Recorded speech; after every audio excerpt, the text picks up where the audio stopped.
Good morning and welcome to Sunday Maths. Now, in Maths this week, we're going to start a different unit. This is all about measures and converting from one measure to another.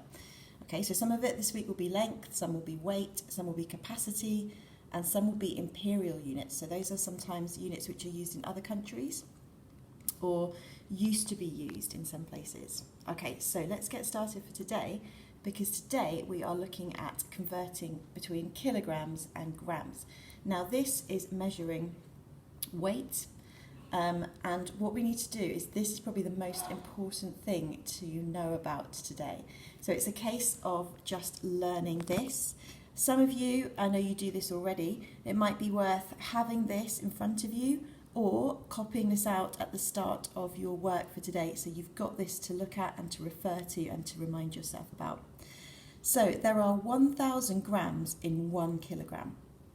Okay, so if we are converting from grams to kilograms, we've got to divide the grams number by 1,000. That means we're moving it 3 places to the right. I'll show you that in a minute. If we're converting from kilograms to grams, it's going to get bigger, isn't it? 1 kilogram to 1,000 grams. So from kilograms to grams, we are multiplying by 1,000, and the digits will move 3 places to the left. Okay, so remembering how we multiply by moving the digits to the left or the right will be helpful today. Now, just before we get started, we're talking about grams and kilograms. It's also really important that you guys know roughly kind of what a kilogram weighs.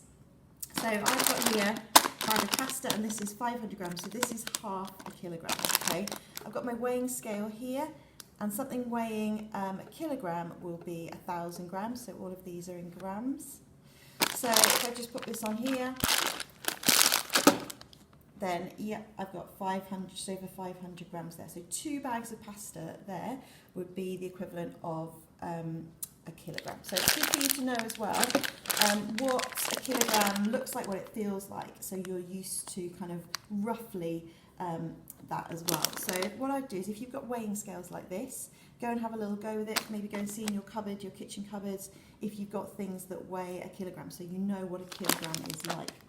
Okay, let's move back to our converting. So this place value chart will be something that is quite useful today. So remember, we are moving our digits, and we're either multiplying or dividing by 1,000, so it's those 3 places. Okay, so maybe drawing out one of those place value charts that you've done before would be a good strategy.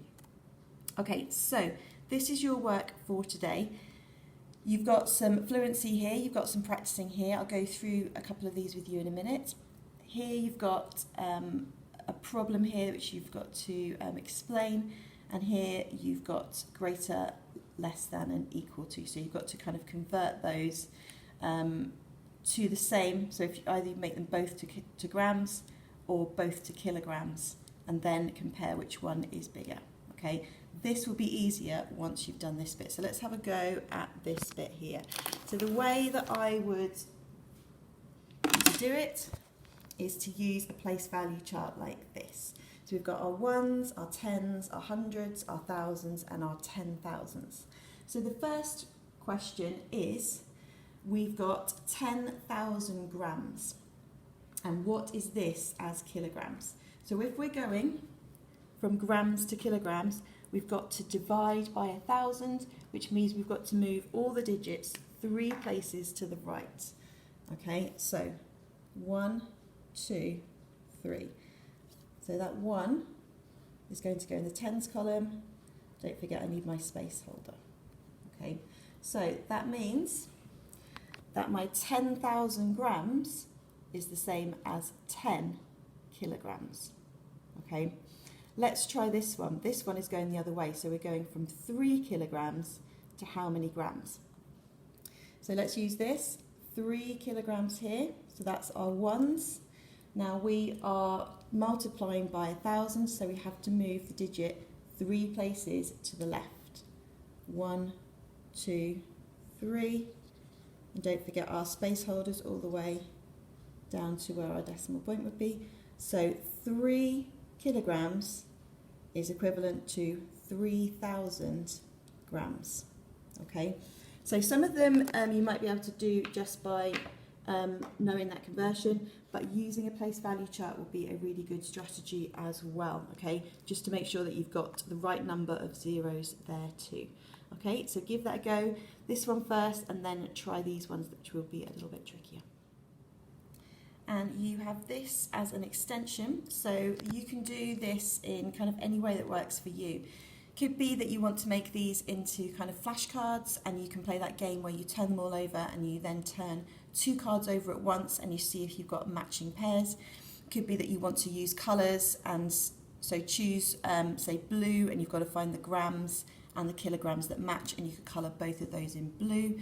You could match them up. It's up to you if you wanted to print this, cut them out, match them up. That's an option as well.